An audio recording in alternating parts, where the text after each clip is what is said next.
नमस्कार बच्चों, तिवारी कोचिंग खालवा में आपका स्वागत है। आज हम एनसीईआरटी मैथ्स क्लास 12 एक्सरसाइज 1.1 का क्वेश्चन नंबर फर्स्ट का थर्ड क्वेश्चन करेंगे। समुच्चय ए हमको दिया गया है 1 2 3 4 5 6। संबंध आर इस प्रकार से डिफाइन है एक्स वाई, जहाँ वाई भाज्य है एक्स से। ये वाई डिविजिबल है एक्स से। ये एक्स वाई को पूर्णतः डिवाइड करता हो। एक्स और वाई के मान समुच्चय ए में से ही लिए जाएंगे। अब हम आर के अवयव डिसाइड करें कि आर के संबंध के अवयव क्या क्या आएंगे। तो हमको जो गिवन है, जो दिया गया है, समुच्चय ए इस प्रकार से है 1 2 3 4 5 6। आर की डेफिनेशन वाई भाज्य है एक्स से। ये एक्स वाई को डिवाइड करता हो। क्योंकि हमको एक ही समुच्चय दिया गया है तो हम समुच्चय ए को 2 बार लिखेंगे। ए का रिलेशन ए से ही दिखाएंगे। पहले समुच्चय के सभी अवयवों को x कंसिडर किया है, दूसरे समुच्चय के सभी अवयवों को y कंसिडर किया है। अब जिस तरीके से डिफाइन किया गया है कि x y को डिवाइड करता हो पूर्णतः, तो आप देखें x का यदि हम कोई अवयव लें 1, तो ये y के किन किन अवयवों को डिवाइड करता है।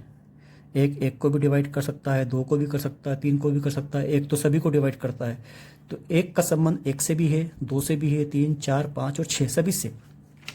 तो संबंध आर में हमने ये लिख दिया 1 1 1 2 1 3 1 4 1 5 और 1 6। अब हम बात करते हैं x के अवयव 2 की। तो 2 किस किस को डिवाइड करता है? 2 1 को तो पूर्णतः डिवाइड करता नहीं है, 2 को पूर्णतः डिवाइड करता है, 2 3 को पूर्णतः डिवाइड नहीं करता, 2 4 को पूरी तरीके से डिवाइड कर देगा, 2 5 को पूरी तरीके से डिवाइड नहीं करता, 2 6 को पूरी तरीके से डिवाइड कर देगा। तो 2 की रिलेशनशिप 2 2 से हो गई, 2 4 से हो गई और 2 6 से हो गई। इसको हमने यहाँ लिख दिया 2 2 2 4 और 2 6। इसी प्रकार से 3 के लिए चेक करें, 3 किस किस को डिवाइड कर सकता है पूरी तरीके से? 3 3 को डिवाइड कर देगा, 3 6 को डिवाइड कर देगा, तो 3 और 6 आ गए। 4 4 को डिवाइड कर देगा, 5 5 को डिवाइड कर देगा और 6 6 को डिवाइड कर देगा। तो 4 आ गए, 5 5 आ गए और 6 6 आ गए। ये हमारे आर के अवयव हो गए। अब हम देखेंगे कि ये संबंध स्वतुल्य हैं, सममित हैं, ये संक्रामक हैं। दोस्तों, स्वतुल्य के लिए हमको पता है कि यदि ए किसी समुच्चय ए में है तो उसके लिए हमको ए और ए का जोड़ा आर में मिलना चाहिए। यहाँ पर हमारे पास समुच्चय ए में जो अवयव हैं वो 1 2 3 4 5 6 हैं। तो इन सभी के जोड़े संबंध में मिलना चाहिए। तो अब आप देखें कि 1 और 1 है, 2 और 2 है, 3 और 3 है, 4 4 है, 5 5 है, 6 6 है। एक के प्रत्येक अवयव का जोड़ा आर में मिल रहा है, अतः संबंध क्या है? स्वतुल्य हो गया। इसको हम इस प्रकार से दिखा देंगे कि 1 2 3 4 5 6 जो कि ए में है, उसके लिए 1 1 2 2 3 3 4 4 5 5 और 6 6 सभी के जोड़े आर में हमको मिल रहे हैं, अतः संबंध क्या है? स्वतुल्य है। अब हम बात करें सममित होने के लिए, सिमेट्रिक। तो सममित के लिए हमको पता है कि अगर ए भी हमको समुच्चय ए में अवयव दिए गए हैं तो ए भी आर में अगर मिल रहा है तो उसकी मिरर इमेज बी ए भी आर में होना चाहिए, तब संबंध सममित होता है, सिमेट्रिक होता है। अब यहाँ पे देखें, हमको 1 1 दिया गया है तो इसकी मिरर इमेज क्या होगी? 1 1 ही होगी। ये ए है और ये बी है, दोनों 1 हैं तो यही मिलेगा फिर, तो वो हमको दिया गया है। चलिए अब देखें 1 2, तो इसकी मिरर इमेज 2 1 इसमें है क्या? तो 2 1 तो कहीं दिख नहीं रहा। इसका मतलब कि संबंध सममित नहीं है। सममित होने के लिए जितने भी अवयव दिए गए थे इन सभी की मिरर इमेज होनी थी, तब वो सममित होता है। लेकिन अगर किसी एक की भी मिरर इमेज नहीं मिल रही है तो हम कहेंगे कि संबंध सममित नहीं है। तो कोई एक एग्जाम्पल देके हम इसको बता देंगे। तो वो हमने लिया कि 1 2 3 4 5 6 जो कि ए में है, और हमको ये दिया गया है कि 1 2 आर में उपस्थित है, परंतु 2 1 आर में नहीं है, अतः संबंध सममित नहीं है। अब हम बात करें संक्रामक होने के लिए, ट्रांजिटिव रिलेशन की। तो संक्रामक संबंध के लिए हमको पता है कि यदि ए बी सी समुच्चय ए के अवयव हैं और हमको आर में ए भी आर में दिया गया हो और बी सी भी आर में दिया गया हो तो ए सी आर में होना चाहिए। लेकिन अब आप यहाँ देखें, एक अगर इसको ए बी मान लेते हैं तो ये जो एक से एंड हो रहा है तो यहाँ पर एक से स्टार्ट हो रहा है तो ये 1 2 क्या हो गया, ये बी सी हो गया। तो ए बी है और बी सी है तो ए सी क्या हो गया, 1 और 2 उपस्थित होना चाहिए संबंध आर में, वो है या खुद ही है।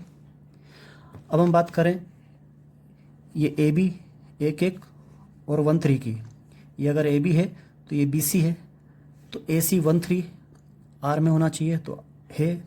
1 1 1 4 की बात करें, ये ए बी है ये बी सी है तो ए सी 1 4 आर में होना चाहिए, वो है। 1 1 1 5 की बात करें, ये ए बी है ये बी सी है तो 1 5 है। 1 1 1 6 ये ए बी ये बी सी तो 1 6 वो ऑलरेडी है। अब हम बात करें 1 2 और 2 2 की, ये ए बी और ये बी सी, तो आप देखें कि फिर ए सी 1 2 होना चाहिए, वो है। 1 2 और 2 4 की बात करें, ये ए बी और ये बी सी तो ए सी 1 4 होना चाहिए तो वो है। 1 2 और 2 6 की बात करें, ए बी और बी सी तो ए सी 1 6 होना चाहिए तो वो है। 1 3 3 3 तो ए सी 1 3 होना चाहिए, वो खुद है। 1 3 3 6 ए बी और बी सी तो 1 6 होना चाहिए, वो भी है। 1 4 के लिए बात करें तो ये ए बी है और ये बी सी है तो ए सी 1 4 वो खुद है। फिर 1 5 की बात करें, ये ए बी है और ये बी सी है तो फिर ए सी 1 5 होना चाहिए, वो खुद है। 1 6 की बात करें तो ये ए बी और ये बी सी तो ए सी 1 6 होना चाहिए, वो खुद है। मतलब कि 2 2 को हम चेक करें, 2 2 को यदि हम ए बी माने तो ये बी सी हो गया, 2 से स्टार्ट हो रहा है तो ए सी 2 4 वो है। 2 2 ए बी 2 6 बी सी तो ए सी 2 6 वो है। 2 4 ए बी तो 4 से स्टार्ट होने वाला 4 4 ये बी सी हो गया तो ए सी 2 4 ये है। 2 6 ए बी तो 6 6 बी सी हो गया तो ए सी 2 6 वो है। 3 3 ए बी 3 6 बी सी 3 6 ए सी इसमें मिल रहा है। 3 6 ए बी और ये 6 6 बी सी हो जाएगा तो ए सी 3 6 इसमें है। 4 4 ए बी तो बी सी इसमें है ही नहीं, 4 से स्टार्ट होने वाला कोई भी अवयव इसमें नहीं है तो जब ए बी होता है और बी सी नहीं होता तो बाय डिफ़ॉल्ट वो संक्रामक होता है।